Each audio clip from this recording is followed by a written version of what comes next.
हम तो डूबेंगे सनम लेकिन तुमको भी लेकर डूबेंगे। हर साल आईपीएल में यही होता है कि जो टीमें क्वालिफाई नहीं कर पाती हैं वो किसी और के क्वालिफिकेशन के बीच में अड़ंगा लगा देती हैं, और इस बार यही काम सीएसके ने केकेआर के लिए किया। सीएसके खुद तो बाहर हो गई, लेकिन जब वो अगले साल की तैयारियां कर रही है तो उसने केकेआर की साइकिल के बीच में डंडा खोस दिया ताकि केकेआर गिर जाए और खत्म हो जाए। वैसे केकेआर तो तभी गिर गई थी जब 23-24 करोड़ रुपया वेंकटेश अय्यर पर लगाया था और फिर उसे ड्रॉप कर दिया। हाँ, मतलब जिस खिलाड़ी पर आप 24 करोड़ रुपए एक सीजन में लगाते हैं और अगर वो खिलाड़ी इस स्तर पर पहुंच जाए कि उसे टीम से ड्रॉप करना पड़े, तो ये बताने के लिए काफी है कि आपकी टीम की हालत क्या है। और वही केकेआर के साथ हुआ।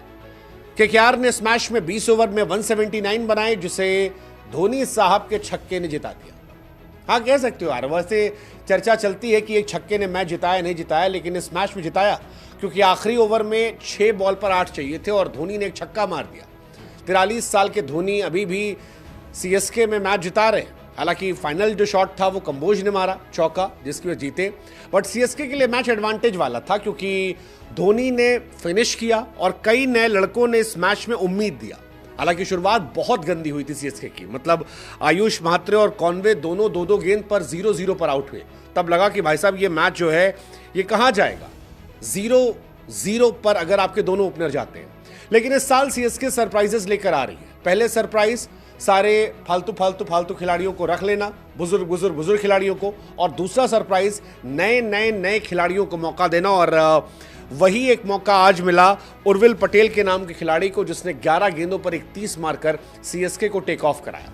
सीएसके का यंग लैड जो है अब बेहतर हो रहा है क्योंकि उनके पास आयुष म्हात्रे है जिसने बीते मैचेस में रन बनाए हैं, उनके पास उर्विल पटेल है जिसने इस मैच में पोटेंशियल दिखाया है, उनके पास ब्रेविस है जिसने 25 गेंद पर 52 मारकर ये बताया कि किस पोटेंशियल, किस कैलिबर के वो खिलाड़ी हैं। और इन सब के साथ मिलकर सीएसके अगले साल की तैयारियों में लग गई है धोनी साहब की अगुवाई में। धोनी साहब जो आज 100वीं बार आईपीएल में नॉट आउट थे, मतलब अगर आईपीएल की हिस्ट्री में आप नॉट आउट खिलाड़ियों की लिस्ट निकालोगे तो धोनी से ज्यादा कोई नहीं है। नंबर 2 पर जडेजा, नंबर 1 पर धोनी, 3 पर पोलार्ड थे। 18 साल बाद भी धोनी आज भी सीएसके को जिता रहे हैं। 2 विकेट से मैच जीते क्योंकि दुबे साहब आउट हो गए थे। हालांकि दुबे का रोल बड़ा था, 40 गेंदों में 45 रन जो दुबे ने मारे थे वो मैच जिताने वाले थे, लेकिन वो धोनी के आखिरी में टिकना और एक छक्का मार देना, क्रीज पर रहना, आई थिंक वो इंपॉर्टेंट था क्योंकि 2 ही विकेट बचे थे। अगर 6 पर 8 पर कोई और खिलाड़ी होता तो शायद ये मैच फंस सकता था, लेकिन मैच नहीं फंसा। आज सीएसके खुश होगी, खुश इस बात से होगी कि उसने चढ़ के आज गेंदबाजी की, चढ़ के बल्लेबाजी की और बेहतर सिचुएशन में नजर आई। हालांकि सीएसके पावर प्ले में आज खत्म थी। अगर आप पावर प्ले का देखोगे तो बिल्कुल खराब परफॉर्मेंस रही और लगा कि शायद मैच हारने जा रहे हैं। 5 विकेट जो थे उनके शुरू में गिर गए, 65 पर 6 थे वो, लेकिन इसके बावजूद 20 ओवर के मैच में वो जीत जाते हैं 19.4 ओवर में। और इसकी बड़ी वजह ब्रेविस की बल्लेबाजी और वो जो लड़का हमने कहा उर्विल पटेल, उसकी बल्लेबाजी के चलते ये मैच जीते हैं। केकेआर मेरे हिसाब से अब इस सीजन से ऑलमोस्ट थैंक यू हो गई है। केकेआर की कोई कहानी बची नहीं है। केकेआर अजिंक्य रहाणे की अगुवाई में इस साल तलाशती रह गई। क्विंटन डिकॉक और गुरबाज में कौन बेहतर है, वो बेचारे कंफ्यूजन में रह गए। मोइन अली नरेन में कौन बेहतर है, अंकुरिश रघुवंशी को ऊपर खिलाएं या नीचे खिलाएं, वेंकटेश अय्यर को रखें या बाहर रखें, रसल किसी मैच में मसल तो किसी मैच में फिसल, रिंकू सिंह कभी चले कभी नहीं चले, रमनदीप पता नहीं क्या चल रहा उनके साथ इस साल। कुल मिलाकर कंफ्यूजन थी और इसकी वजह से वो हार गए। बुद्धि का इस्तेमाल करोगे तो जीतोगे, वैसे ही जैसे सीएसके ने पहले बुद्धि नहीं लगाई, राहुल त्रिपाठी, विजय शंकर और दीपक हुड्डा पे इन्वेस्ट किया, लेकिन सेकेंड हाफ में जब अच्छे खिलाड़ियों में इन्वेस्ट किया तो वो लड़के पे ऑफ भी कर रहे हैं। जैसे ब्रेविस में किया, 25 गेंद 52 लड़के ने मारे और 4 छक्का मारा। मजेदार मैच था, मतलब एक तरफा हारा हुआ मैच अगर वापस कोई करवाता है तो वो इस लड़के ने करवाया। कमाल का मैच था। मतलब वो जो पारी थी, उर्विल की पारी, वो भी जबरदस्त थी यार। बंदे ने सेकंड बॉल पे छक्का मारा और बताया कि सीएसके को इस तरह के खिलाड़ियों की एक्चुअली जरूरत है। सीएसके फिलहाल एक बेहतर कोर बना रही है जिसमें उर्विल पटेल एक नया नाम है। उर्विल पटेल 28 गेंदों पर उन्होंने ताबड़तोड़ पारी खेली, वो अच्छे थे। इंटरेस्टिंग चॉइस है। उर्विल पटेल, आयुष महात्रे मुझे लगता है, और आपके क्या नाम है, ब्रेविस, ये 3-4 खिलाड़ी हैं जो आगे आने वाले टाइम में आपको काफ़ी ज़्यादा पे ऑफ करेंगे। उर्विल के स्टार्ट्स बीच में अच्छे थे, सीएसके पर हालांकि आरोप भी लगा कि मिड सीजन जिस तरह से उन्होंने घुमा टला की टीम को लिया है वो क्या सही तरीका है, बट ठीक है।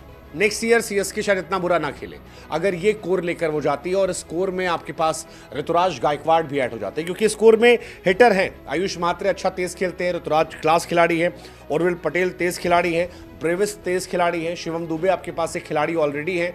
सो आई थिंक ये कमाल की पारी, जैसे आज ब्रेविस ने वैभव अरोड़ा की पिटाई की, जबरदस्त मारा एक ओवर में, छक्का चौका चौका छक्का छक्का चौका।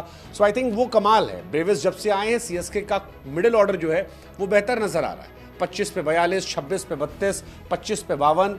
एक बार नहीं चले तो उसमें LBW दिया गया था जो आउट नहीं थे, और वो भी काफ़ी इंपॉर्टेंट फैसला था। तो ये सारी चीज़ें सीएसके के लिए रही, और सीएसके अब धीरे धीरे बेहतर होता रही है। सेम इनका गेंदबाजी में नूर अहमद ने कमाल किया, 4 ओवर में 31 रन देकर 4 विकेट निकाले।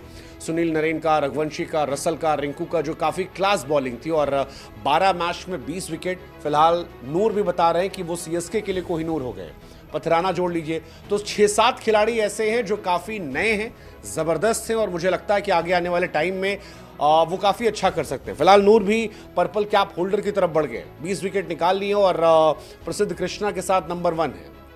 हेजलवुड 2 पर, बोल्ट 3 पर, अर्शदीप 4 पर, ये कहानी उनकी चल रही है। सीएसके के पास सामने गेंदबाज अच्छे थे। वरुण चक्रवर्ती ने 4 ओवर में 18 रन दिए, 2 विकेट निकाले। नरेन 28 देते हैं, विकेट नहीं निकालते हैं। आई थिंक यही डिफरेंस था। बाकी तेज गेंदबाजों की पिटाई हुई, हर्षित राणा की पिटाई हुई, वैभव अरोड़ा की पिटाई हुई, और डिफेंडिंग चैंपियन केकेआर फिलहाल इस सीजन से मेरे हिसाब से वो बाहर है, मेरे हिसाब से वो बाहर हो चुके हैं। अब उनकी कोई कहानी बची नहीं है। सीएसके भी बाहर है। सीएसके और केकेआर में बस डिफरेंस इतना है कि सीएसके बाहर हो रही है तो वो अगले साल की तैयारियां करके बाहर हो रही है। उसने अपना कोर स्ट्रांग कर लिया, 6-7 खिलाड़ी अच्छे कर लिए हैं जो भविष्य में उसे पे ऑफ कर सकते हैं। केकेआर बाहर हो रही है तो कंफ्यूजन ही कंफ्यूजन में बाहर हो रही है, क्योंकि जिस कप्तान को उन्होंने रखा वो क्या अगले साल कैप्टेंसी करने लायक रहेंगे। रहाणे हालांकि आज भी अच्छा खेले, 33 गेंद 48 रन, वो ऑलमोस्ट हर मैच में अच्छा खेल रहे हैं, लेकिन बाकी जो खिलाड़ी हैं वो नहीं चल रहे। जैसे आज रघुवंशी फ्लॉप रहे, रिंकू सिंह एवरेज चल रहे हैं, वेंकटेश अय्यर फ्लॉप चल रहे हैं। उनका कोर डैमेज हो गया, और इस कोर की परफॉर्मेंस ना होने की वजह से उनकी टीम पर सवालिया निशान है। तो लेट्स सी, बट फिलहाल आई थिंक इन दोनों का ये season, thank you so much, टाटा, गुड बाय।